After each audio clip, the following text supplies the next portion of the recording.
السلام عليكم ورحمة الله وبركاته.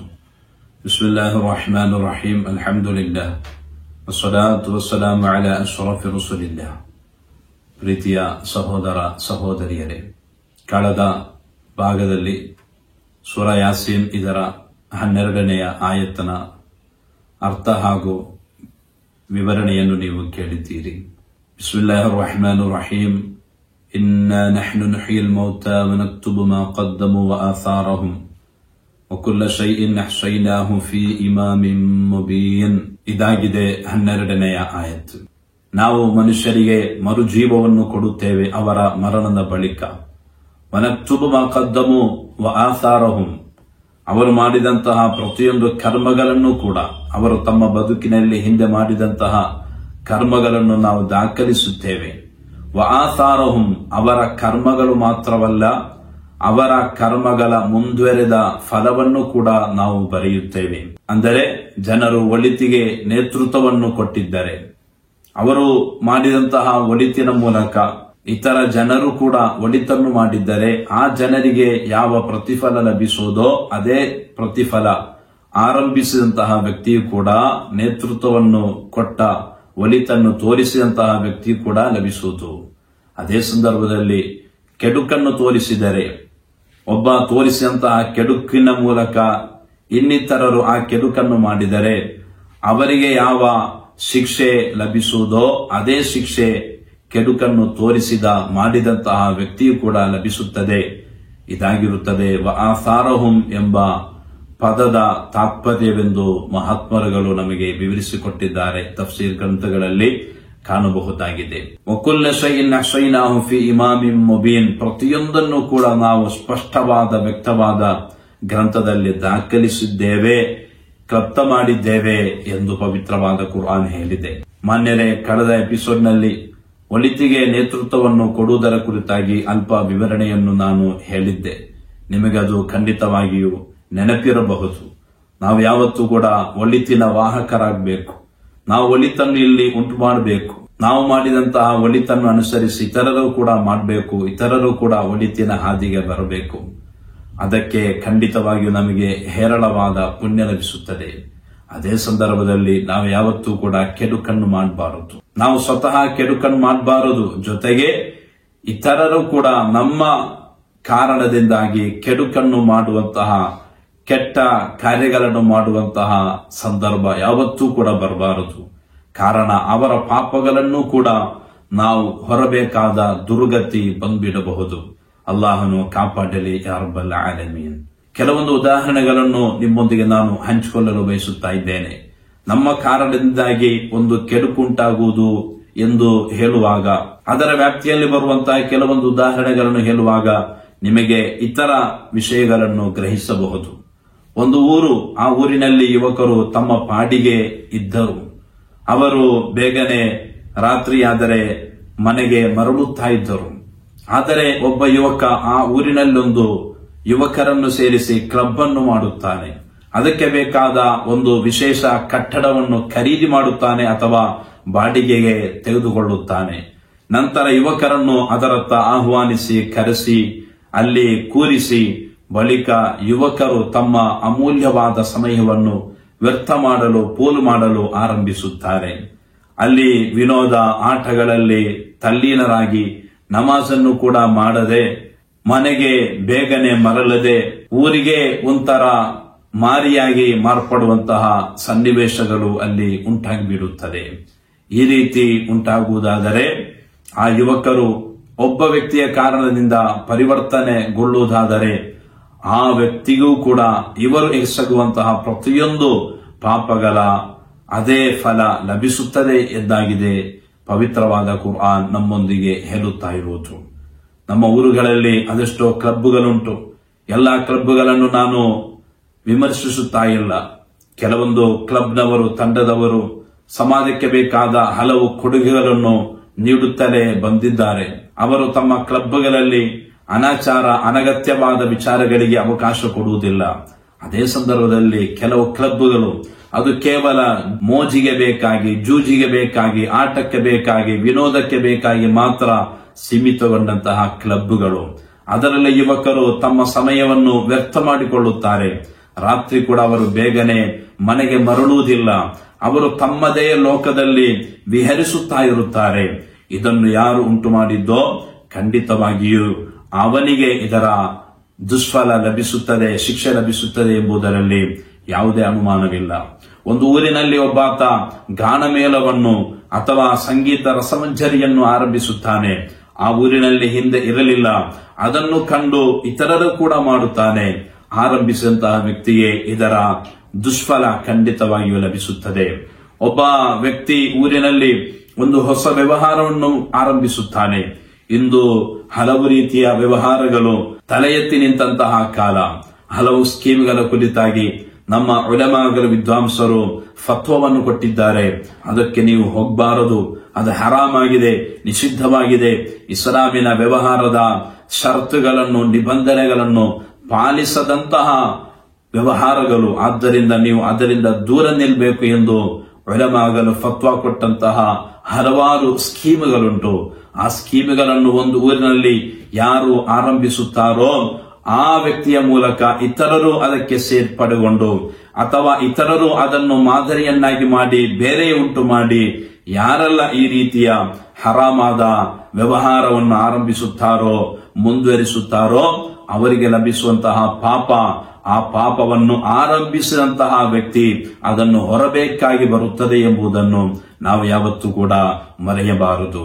ಕೆಲವು ಮದುವೆ ಸಮಾರಂಭಗಳಲ್ಲಿ ಹೊಸ ಹೊಸ ಆಚಾರಗಳನ್ನು, ಸಂಸ್ಕೃತಿಗಳನ್ನು ಕೆಲವರು ಆವಿಷ್ಕಾರ ಮಾಡುತ್ತಾ ಇರುವುದು ನಾವು ನೋಡುತ್ತಾ ಇದ್ದೇವೆ.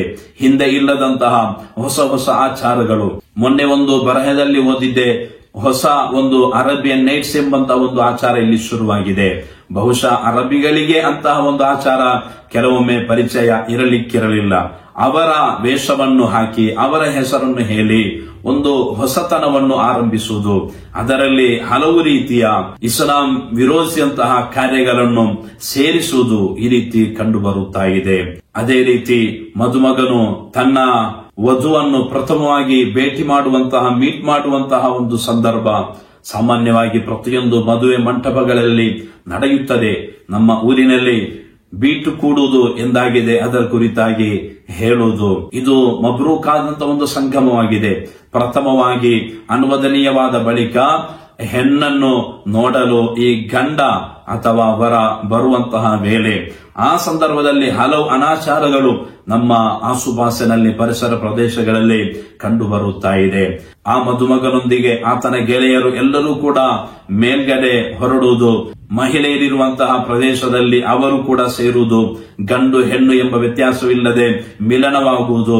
ಅದೇ ರೀತಿ ಅಲ್ಲಿ ಒಟ್ಟಾರೆಯಾಗಿ ಬೊಬ್ಬಿರಿಯುವುದು, ಅಟ್ಟಹಾಸಗೈಯುವುದು, ಜೋರಾಗಿ ಮಾತನಾಡುವುದು, ಕೇಕೆ ಹಾಕುವುದು ಅಥವಾ ಇನ್ನಿತರ ಸ್ಪ್ರೇಗಳನ್ನು ಸಿಂಪಡಿಸುವುದು, ಈ ರೀತಿ ಒಂದು ಅನಿಸ್ಲಾಮಿಕವಾದ ಸನ್ನಿವೇಶಗಳು ಕೆಲವೊಂದು ಮದುವೆ ಸಮಾರಂಭಗಳಲ್ಲಿ, ಎಲ್ಲವೆಂದಲ್ಲ ಕೆಲವೊಂದು ಮದುವೆ ಸಮಾರಂಭಗಳಲ್ಲಿ ನಡೆಯುತ್ತಾ ಇದೆ. ಊರಿನ ಕುಟುಂಬದ ಗಣ್ಯರು, ಹಿರಿಯರು ಅದಕ್ಕೆ ತಡೆಯನ್ನು ಹಾಕಬೇಕು. ಅದು ಯಾವತ್ತೂ ಕೂಡ ಒಳ್ಳೆಯದಲ್ಲ, ಅದು ಯಾವತ್ತೂ ಕೂಡ ನಮ್ಮ ಸಂಸ್ಕೃತಿ ಅಲ್ಲ. ನಮಗೆ ಕಲಿಸಿಕೊಟ್ಟಂತಹ ಸಂಸ್ಕೃತಿ ಇದೆ, ಅದರಂತೆ ನಾವು ನಡೆಯಬೇಕು. ಮದುಮಗನನ್ನು ಸ್ವಲವಾತಿ ಅಥವಾ ಇನ್ನಿತರ ದುರೂದ್ ಶರೀಫ್ಗಳ ಮೂಲಕ, ಸ್ವಲಾತ್ಗಳ ಮೂಲಕ ನಾವು ಕಲಿಸಿಕೊಡೋಣ. ಅವನು ತನ್ನ ಮಡದಿಯನ್ನು ನೋಡಿ ತಲೆಯ ಮೇಲೆ ಕೈ ಇಟ್ಟುಕೊಂಡು ಬಾರಕಲ್ಲಾಹು ಲಿಕುಲ್ಲಿ ವಾಹಿದಿನ್ ಮಿನ್ನಾ ಎಂದು ಹೇಳಿ ಮರಳಿ ಬರಲಿ. ಆತನೊಂದಿಗೆ ಆತನ ಗೆಳೆಯರು ಯಾವ ಕಾರಣಕ್ಕಾಗಿ ಹೋಗಬೇಕು? ನಾನು ಹೇಳುತ್ತಾ ಇರುವುದು, ಇದನ್ನು ಯಾರು ಆರಂಭಿಸಿದ್ದೋ ನಮ್ಮ ಊರಿನಲ್ಲಿ, ನಮ್ಮ ಕುಟುಂಬಗಳಲ್ಲಿ, ಆತನಿಗೆ ಖಂಡಿತವಾಗಿಯೂ ಇದರ ಒಂದು ಅಂಶ ಲಭಿಸುತ್ತದೆ ಎಂಬುದರಲ್ಲಿ ಯಾವುದೇ ಸಂಶಯವಿಲ್ಲ. ಈ ರೀತಿ ಪ್ರತಿಯೊಂದನ್ನು ಕೂಡ ನಾವು ಗಮನಿಸಿಯೇ ಹೆಜ್ಜೆ ಇಡಬೇಕು. ಇವತ್ತು ಎಂಗೇಜ್ಮೆಂಟ್ ನ ಹೆಸರಿನಲ್ಲಿ ದುಂದುವೆಚ್ಚವನ್ನು ಮಾಡುವ, ದುರ್ವ್ಯಯವನ್ನು ಮಾಡುವಂತಹ ಯುವಕರನ್ನು ಕೂಡ ನಮಗೆ ಕಾಣಬಹುದಾಗಿದೆ. ಹಣ ಇರುವಂತಹ ಯುವಕರು ತಮ್ಮ ಹಣವನ್ನು ಯಾವ ರೀತಿಯಲ್ಲೆಲ್ಲ ಪೋಲ್ ಮಾಡಬಹುದು ಎಂದು ಆಲೋಚನೆ ಮಾಡುತ್ತಿರುವಂತಹ ಒಂದು ಕಾಲವಾಗಿದೆ ಇಂದಿನ ಈ ಒಂದು ಕಾಲ. ಬಡವರಾದ ಮಧ್ಯಮ ವರ್ಗದ ಯುವಕರು ಆಲೋಚನೆ ಮಾಡುತ್ತಾ ಇದ್ದಾರೆ, ನಾವು ಯಾವ ರೀತಿಯಲ್ಲಿ ಇನ್ನು ಮದುವೆಯಾಗುವುದು, ನಾವು ಕೂಡ ಈ ರೀತಿಯ ಆಚಾರಗಳನ್ನು ನನ್ನ ಎಂಗೇಜ್ಮೆಂಟ್ ನಲ್ಲಿ ಮಾಡದೇ ಇದ್ದರೆ ಇತರರು ನನ್ನನ್ನು ಆಕ್ಷೇಪಿಸಬಹುದು ಅಥವಾ ನನ್ನನ್ನು ಕೀಳು ಮಾಡಬಹುದು ಎಂಬಂತಹ ಕೀಳರಿಮೆ ನಮ್ಮ ಮಧ್ಯಮ ವರ್ಗದ ಯುವಕರ ಮನಸ್ಸಿನಲ್ಲಿ ಮೂಡಬಹುದು. ಇದಕ್ಕೆ ಕಾರಣ ದುಂದುವೆಚ್ಚವನ್ನು ಮಾಡುತ್ತಿರುವಂತಹ, ಇಲ್ಲದ ಹೊಸ ಸಂಸ್ಕೃತಿಗಳನ್ನು ತರುತ್ತಾ ಇರುವಂತಹ ಯುವಕರು. ಯಾವತ್ತೂ ಕೂಡ ನಾವು ಈ ರೀತಿಯ ಹೊಸ ಅರ್ಥವಿಲ್ಲದಂತಹ, ಇಸ್ಲಾಮಿನಲ್ಲಿ ಯಾವುದೇ ಒಂದು ಪ್ರೋತ್ಸಾಹನೀಯವಲ್ಲದಂತಹ ಕಾರ್ಯಕ್ರಮಗಳಿಂದ ದೂರ ಇರಬೇಕು. ನಾವು ಒಳಿತಿಗೆ ನೇತೃತ್ವವನ್ನು ಕೊಡಬೇಕು. ನಿಮ್ಮ ಕುಟುಂಬದಲ್ಲಿ ನೀವು ಒಂದು ಹೊಸತನವನ್ನು ಮಾಡುವಾಗ ಆ ಹೊಸತನದ ಮೂಲಕ ಯಾರಿಗೆ ಏನು ಲಾಭ ಉಂಟು, ಯಾರಿಗೆ ಯಾವೆಲ್ಲ ಮುಜುಗರವನ್ನುಂಟು ಮಾಡುತ್ತದೆ, ಯಾರಿಗೆ ಯಾವ ರೀತಿಯಲ್ಲೆಲ್ಲ ಹಾನಿಯನ್ನುಂಟು ಮಾಡುತ್ತದೆ ಎಂಬುದನ್ನು ಆಲೋಚನೆ ಮಾಡಬೇಕಾಗಿದೆ ಎಂದು ಸಾಂದರ್ಭಿಕವಾಗಿ ನೆನಪಿಸುತ್ತಾ ಇದ್ದೇನೆ. ಮಾನ್ಯ ಸಹೋದರರೇ, ಒಂದು ಊರಿನ ಜನರು ಅವರೆಲ್ಲರೂ ಕೂಡ ಅಹ್ಲು ಸುನ್ನ ವಲ್ ಜಮಾಅತ್ ಅಥವಾ ಇಸ್ಲಾಮಿನ ನೈಜ ಹಾದಿಯಲ್ಲೇ ನಡೆಯುತ್ತಾ ಇದ್ದರು. ಅವರಿಗೆ ನವೀನವಾದದ ಯಾವುದೇ ಒಂದು ಪರಿಚಯವಿರಲಿಲ್ಲ. ಒಬ್ಬ ವ್ಯಕ್ತಿ ಎಲ್ಲಿಂದಲೋ ಬಂದು ಆ ಊರಿನಲ್ಲಿ ಬಿದ್ಅತ್ ಅನ್ನು, ನವೀನವಾದವನ್ನು ಪ್ರಚಾರ ಮಾಡುತ್ತಾನೆ. ಅಲ್ಲಾಹನ ಧರ್ಮಕ್ಕೆ ಅನ್ಯವಾದಂತಹ ವಾದಗಳನ್ನು ಮಂಡಿಸುತ್ತಾನೆ. ಮುಸ್ಲಿಂ ಜಗತ್ತು ಇಷ್ಟರ ತನಕ ಕೇಳದಂತಹ ಹೊಸ ಹೊಸ ನವೀನವಾದ ವಾದಗಳನ್ನು ಮಂಡಿಸುವಾಗ, ಜನರನ್ನು ಬಿದ್ಅತ್ತಿನೆಡೆಗೆ ಆಹ್ವಾನಿಸುವಾಗ ಯಾರೆಲ್ಲ ಈತನ ಬಲೆಗೆ ಬೀಳುತ್ತಾರೋ ಅವರ ಬಿದ್ಅತ್ತಿನಿಂದ ಅವರಿಗೆ ಯಾವ ಪಾಪಗಳು ಲಭಿಸುವುದೋ ಅದು ಖಂಡಿತವಾಗಿಯೂ ಆರಂಭಿಸಿದಂತಹ ಬಿದ್ಅತ್ತಿನ ಬೀಜವನ್ನು ಬಿತ್ತಿದಂತಹ ವ್ಯಕ್ತಿಯಲ್ಲಿ ಕೂಡ ಲಭಿಸುತ್ತದೆ ಎಂಬುದರಲ್ಲಿ ಯಾವುದೇ ಅನುಮಾನವಿಲ್ಲ.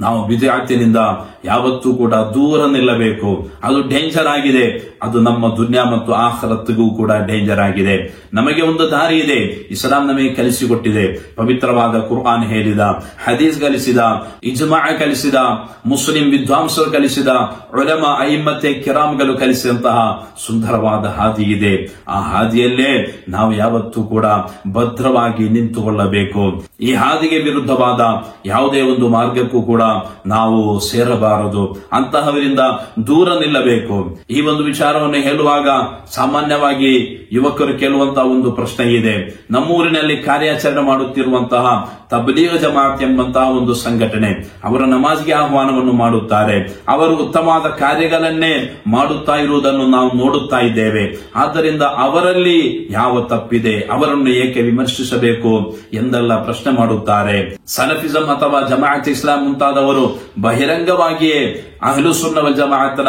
ಆದರ್ಶಗಳನ್ನು ವಿಮರ್ಶಿಸುತ್ತಾ ಇದ್ದಾರೆ. ಓಕೆ, ಅವರ ವಿಚಾರವಿರಲಿ. ಮತ್ತೆ ತಬ್ಲೀಗ್ ಜಮಾಅತ್ನವರನ್ನು ಯಾವ ಕಾರಣಕ್ಕೆ ವಿಮರ್ಶಿಸಬೇಕು, ಅವರಿಂದ ದೂರ ಸರಿಯಬೇಕು ಎಂದು ಪ್ರಶ್ನಿಸುವಂತಹ ಮುಗ್ಧ ಯುವಕರಿದ್ದಾರೆ. ಅವರು ತಿಳಿಯಲಿಕ್ಕೆ ಬೇಕಾಗಿ, ಅರ್ಥ ಮಾಡಿಕೊಳ್ಳಲಿಕ್ಕೆ ಬೇಕಾಗಿ ಒಂದು ವಿಷಯವನ್ನು ನಿಮ್ಮ ಗಮನಕ್ಕೆ ತರುತ್ತಾ ಇದ್ದೇನೆ. ನಮ್ಮೆಲ್ಲರ ಗುರುಗಳಾಗಿದ್ದ ಶೇಖುಲ್ ಹದೀಸ್ ಎಂಬ ಖ್ಯಾತಿಯನ್ನು ಪಡೆದಂತಹ ಶೇಖುನ ಇಸ್ಮಾಯಿಲ್ ಮುಸ್ಲಿಯಾರ್ ನೆಲ್ಲಿಕುತ್ತು, ಆ ಉಸ್ತಾದರ ಒಂದು ಅನುಭವವನ್ನು ಉಸ್ತಾದರ ಶಿಷ್ಯಂದಿರು ವಿವರಿಸಿರುವುದನ್ನು ನಾನು ಕೇಳಿದ್ದೇನೆ. ಉಸ್ತಾದರ ಶಿಷ್ಯ ಹಾಗೂ ಉಸ್ತಾದರ ಅಲಿಯ ಕೂಡ ಆಗಿರುವಂತಹ ಅಬ್ದುಲ್ ಅಜೀಜ್ ಸಫಾಫಿ ಉಸ್ತಾದರ್ ಅವರು ಹೇಳಿದಂತಹ ಒಂದು ಘಟನೆ. ಉಸ್ತಾದರ ಊರಿನ ಕೆಲವು ಜನರು ಉಸ್ತಾದನ್ನು ಸಮೀಪಿಸಿಕೊಂಡು ಹೇಳುತ್ತಾರೆ, ಉಸ್ತಾದರೇ, ನಮ್ಮ ಊರಿನಲ್ಲಿ ಕಾರ್ಯಾಚರಣೆ ಮಾಡುತ್ತಿರುವಂತಹ ತಬ್ಲೀಗ್ ಜಮಾಅತಿನವರು, ಅವರಲ್ಲಿ ಯಾವ ತಪ್ಪುಂಟು, ಅವರನ್ನು ನಾವು ಯಾವ ಕಾರಣಕ್ಕೆ ಬೇಕಾಗಿ ವಿಮರ್ಶಿಸುವುದು, ಅವರನ್ನು ವಿರೋಧಿಸುವುದು. ಆ ವೇಳೆ ಉಸ್ತಾದರು ಅವರೊಂದಿಗೆ ಒಂದು ಸಿಂಪಲ್ ಆದ ಒಂದು ವಿಚಾರವನ್ನು ಹೇಳಿಕೊಡುತ್ತಾರೆ. ಅದೇನೆಂದು ಗೊತ್ತಾ? ಓಕೆ, ನೀವು ಅವರಲ್ಲಿ ಏನು ತಪ್ಪಿಲ್ಲ ಎಂದು ವಾದಿಸುತ್ತಾ ಇರುವಾಗ ನಾನು ಸಣ್ಣ ವಿಷಯವನ್ನು ಹೇಳುತ್ತೇನೆ. ಅದೇನೆಂದರೆ, ನಾಳೆಯೇ ಅವರು ಒಂದು ನೋಟಿಸ್ ಅನ್ನು ಪ್ರಕಟಿಸಬೇಕು. ಅವರ ನಾಯಕರ ಹೆಸರಿನಲ್ಲಿ, ಅವರ ಲೀಡರ್ಗಳು, ನಾಯಕರು ಯಾರಿದ್ದಾರೋ ಅವರ ಹೆಸರಿನಲ್ಲಿ ಒಂದು ನೋಟಿಸ್ ಅನ್ನು ಬಿಡುಗಡೆ ಮಾಡಿಕೊಳ್ಳಬೇಕು. ಅದರಲ್ಲಿ ಅವರು ಸ್ಪಷ್ಟವಾಗಿ ಬರೆಯಬೇಕು, ಅಹ್ಲು ಸುನ್ನ ವಲ್ ಜಮಾಅತಿನ ಸುನ್ನಿಗಳು ಯಾವೆಲ್ಲ ಆಶಯ ಆದರ್ಶಗಳನ್ನು ಹಿಂಬಾಲಿಸಿಕೊಂಡು ಬದುಕುತ್ತಾ ಇದ್ದಾರೋ ಅದರಲ್ಲಿ ಯಾವುದೇ ಒಂದು ತಪ್ಪಿಲ್ಲ. ಉದಾಹರಣೆಗೆ ತವಸ್ಸುಲ್, ಇಸ್ತಿಗಾಸ, ಇದು ಅನುಮೋದನೀಯವಾಗಿದೆ, ಇದು ಇಸ್ಲಾಮಿಕವಾಗಿದೆ, ಇದು ಇಸ್ಲಾಮಿಗೆ ವಿರುದ್ಧವಾಗಿರುವುದಲ್ಲ. ಅದೇ ರೀತಿ ಮೌಲಿದ ಪಾರಾಯಣವನ್ನು ಮಾಡುವುದು, ಮಹಾತ್ಮರುಗಳ ಮದುವೆ ಗಾನವನ್ನು, ಗೀತೆಯನ್ನು ಹಾಡುವುದು, ಪ್ರವಾದಿ ಮುಹಮ್ಮದ್ ರಸೂಲುಲ್ಲಾಹಿ ಸ್ವಲ್ಲಲ್ಲಾಹು ಅಲೈಹಿ ವಸಲ್ಲಂ ಅವರ ಜನ್ಮ ದಿನಾಚರಣೆಯನ್ನು ಆಚರಿಸುವುದು, ಅದೇ ರೀತಿ ಔಲಿಯಾಗಲ, ಅಂಬಿಯಾಗಲ ಕಬರ್ ಜಿಯಾರತನ್ನು ಮಾಡುವುದು. ಈ ರೀತಿ ಇರುವಂತಹ ನಮ್ಮ ಅಹ್ಲು ಸುನ್ನ ವಲ್ ಜಮಾಅತಿನ ನಮ್ಮ ಜನರು ಸಾವಿರಾರು ವರ್ಷಗಳಿಂದ ಆಚರಿಸಿಕೊಂಡು ಬರುತ್ತಿರುವಂತಹ ಆದರ್ಶ, ಈ ಆದರ್ಶದಲ್ಲಿ ಯಾವುದೇ ಒಂದು ತಪ್ಪಿಲ್ಲ. ಇಸ್ತಿಗಾತ, ತವಸುಲ್ ಇದೆಲ್ಲವೂ ಕೂಡ ಅನುಮೋದನೀಯವಾಗಿದೆ. ಕುತುಬಿಯತ್ ಮಾಡಬಹುದು, ರಾತಿ ಮಾಡಬಹುದು, ನೇರ್ಚೆ ಹರಕೆ ಮಾಡಬಹುದು. ಈ ರೀತಿಯ ವಿಚಾರಗಳನ್ನು ಅವರ ನಾಯಕರ ಹೆಸರಿನಲ್ಲಿ ಒಂದು ನೋಟಿಸ್ ಅನ್ನಾಗಿ ಬಿಡುಗಡೆ ಮಾಡಲಿ. ಈ ರೀತಿ ಮಾಡಿದರೆ ಇನ್ನು ಮುಂದೆ ಅವರಿಗೆ ನಾವು ಪ್ರೋತ್ಸಾಹವನ್ನೇ ಕೊಡೋಣ ಎಂದು ನೆಲ್ಲಿಕುತ್ತು ಉಸ್ತಾದರವರೇ ಹೇಳಿದಂತಹ ವೇಳೆಯಲ್ಲಿ ಉಸ್ತಾದರನ್ನು ಮೀಟ್ ಮಾಡಲು ಬಂದಂತಹ ಜನರು ಅವರಿಗೆ ಈ ಜಮಾಅತಿನ ಒಳ ತಿರುಳು ಏನೆಂದು ಗೊತ್ತಿರಲಿಲ್ಲ. ಅವರು ತಕ್ಷಣವೇ ಭಾವಿಸಿಬಿಡುತ್ತಾರೆ, ಓಕೆ ಇಷ್ಟು ತಾನೇ, ನಾವು ಇದನ್ನು ಮಾಡಿಸುತ್ತೇವೆ, ಅವರ ನಾಯಕರ ಹೆಸರಿನಲ್ಲಿಯೇ ನಾವು ನೋಟಿಸ್ ಬಿಡುಗಡೆ ಮಾಡಲು ನಾವು ಹೇಳುತ್ತೇವೆ ಖಂಡಿತವಾಗಿಯೂ ಎಂದು ಹೇಳಿ ಅಲ್ಲಿಂದ ಹೊರಟು ಹೋಗುತ್ತಾರೆ. ಬಳಿಕ ಅವರನ್ನು ಕಂಡು ಅವರೊಂದಿಗೆ ಮಾತನಾಡಿ, ನಮ್ಮ ಗುರುಗಳು ನಿರ್ದೇಶನವನ್ನು ಕೊಟ್ಟಿದ್ದಾರೆ, ನೀವು ಈ ರೀತಿಯ ಒಂದು ನೋಟಿಸ್ ಅನ್ನು ನಿಮ್ಮ ನಾಯಕರ ಹೆಸರಿನಲ್ಲಿ ಬಿಡುಗಡೆ ಮಾಡಿಕೊಳ್ಳಬೇಕು ಎಂಬ ಅಭ್ಯರ್ಥನೆಯನ್ನು ಅವರ ಮುಂದೆ ಇರಿಸಿದಾಗ ಇವರು ಭಾವಿಸಿದ್ದರು ನಾಳೆ ಇವರು ನೋಟಿಸ್ ಅನ್ನು ಹೊರತರಬಹುದು ಎಂದು. ಆದರೆ ಅಂದಿನಿಂದ ಇಂದಿನ ತನಕ ಅಂತಹ ಯಾವುದೇ ಒಂದು ನೋಟಿಸ್ ಕೂಡ ಬಿಡುಗಡೆಗೊಂಡಿಲ್ಲ ಎಂಬುದಾಗಿದೆ ವಾಸ್ತವ. ಅವರಿಗೆ ಸಾಧ್ಯವಿಲ್ಲ ಆ ರೀತಿಯ ನೋಟಿಸ್ ಅನ್ನು ಬಿಡುಗಡೆ ಮಾಡಲಿಕ್ಕೆ. ಕಾರಣ ಇದರ ಮೂಲವು ಕೂಡ ವಹಾಬಿಸಂ ಆಗಿರುತ್ತದೆ. ಖಂಡಿತವಾಗಿಯೂ ಅದನ್ನು ನಾವು ಅರ್ಥ ಮಾಡಿಕೊಳ್ಳಬೇಕು. ಅದರ ಮೂಲ ವಹಾಬಿಸಂ ಅಲ್ಲದೆ ಇದ್ದಲ್ಲಿ ಇವತ್ತು ಕೂಡ ನಮಗೆ ಇವರೊಂದಿಗೆ ಹೇಳಲಿಕ್ಕಿರುವುದು ಇದೇ ಒಂದು ವಿಚಾರವನ್ನಾಗಿದೆ. ನೀವು ಇಂತಹ ಒಂದು ನೋಟಿಸ್ ಅನ್ನು ನಿಮ್ಮ ನಾಯಕರ ಹೆಸರಿನಲ್ಲಿ ಪ್ರಕಟಿಸಿರಿ, ಖಂಡಿತವಾಗಿಯೂ ನಿಮಗೆ ಬೇಕಾದ ಮುಕ್ತ ಅವಕಾಶವನ್ನು ವ್ಯವಸ್ಥೆಯನ್ನು ನಾವು ಮಾಡಿಕೊಡುತ್ತೇವೆ ಎಂದು ನಮಗೆ ಕೂಡ ಹೇಳಬಹುದು. ನಾನು ಹೇಳಿ ಬರುತ್ತಾ ಇರುವುದು, ಒಂದು ಊರಿನಲ್ಲಿ ಬಿದ್ಅತನ್ನುಂಟು ಮಾಡಿದರೆ ಅಥವಾ ಅನಾಚಾರವನ್ನು ಮಾಡಿದರೆ, ಇನ್ನಿತರ ಕೆಟ್ಟ ಕೃತ್ಯಗಳಿಗೆ ಯಾರು ನೇತೃತ್ವವನ್ನು ಕೊಡುತ್ತಾರೋ ಆ ವ್ಯಕ್ತಿಗೆ ಯಾವೆಲ್ಲ ಜನರು ಏನೆಲ್ಲ ತಪ್ಪುಗಳನ್ನು ಮಾಡುತ್ತಾರೋ ಈತನ ಕಾರಣದಿಂದಾಗಿ ಅವರ ಪಾಪಗಳನ್ನು ಕೂಡ ಹೊರುವಂತಹ ಒಂದು ದುರ್ಗತಿ ಬಂದ್ಬಿಡಬಹುದು. ಅದಾಗಿದೆ ವಅಸಾರಹುಂ ಎಂಬ ಈ ಒಂದು ಪದದ ತಾತ್ಪರ್ಯ. ಆದ್ದರಿಂದ ನಾನು ಕೊನೆಗೊಳಿಸುತ್ತಾ ಇದ್ದೇನೆ, ನಾವು ಯಾವತ್ತೂ ಕೂಡ ಒಳಿತಿನ ವಾಹಕರಾಗಬೇಕು, ಒಳಿತನ್ನು ಹೆಚ್ಚಿಸಬೇಕು, ಕೆಡುಕಿನಿಂದ ದೂರ ನಿಲ್ಲಬೇಕು, ಕೆಡುಕಿಗೆ ಯಾವತ್ತೂ ಕೂಡ ನೇತೃತ್ವವನ್ನು ಕೊಡಬಾರದು. ನಮ್ಮ ಕಾರಣದಿಂದಾಗಿ ಒಬ್ಬ ವ್ಯಕ್ತಿ ಕೂಡ ಒಂದು ಕೆಡುಕನ್ನು ಕೂಡ ಮಾಡಬಾರದು. ಆ ರೀತಿ ಬಹಳ ಜಾಗರೂಕರಾಗಿ ಜಾಗ್ರತೆಯಿಂದ ನಾವು ಜೀವಿಸೋಣ. ಅಲ್ಲಾಹನು ಅನುಗ್ರಹಿಸಲಿ. ಸಾಕಷ್ಟು ಒಳಿತನ್ನು ಮಾಡಲು, ಎಲ್ಲಾ ರೀತಿಯ ದುರಾಚಾರಗಳಿಂದ ಕೆಡುಕುಗಳಿಂದ ದೂರವಾಗಿ ಬದುಕಲು ಅಲ್ಲಾಹನು ತೌಫೀಕ್ ನೀಡಲಿ. ಆಮೀನ್ ಯಾ ರಬ್ಬಲ್ ಆಲಮೀನ್. ಅಸ್ಸಲಾಮು ಅಲೈಕುಂ ವರಹಮತುಲ್ಲಾಹಿ ವಬರಕಾತುಹು.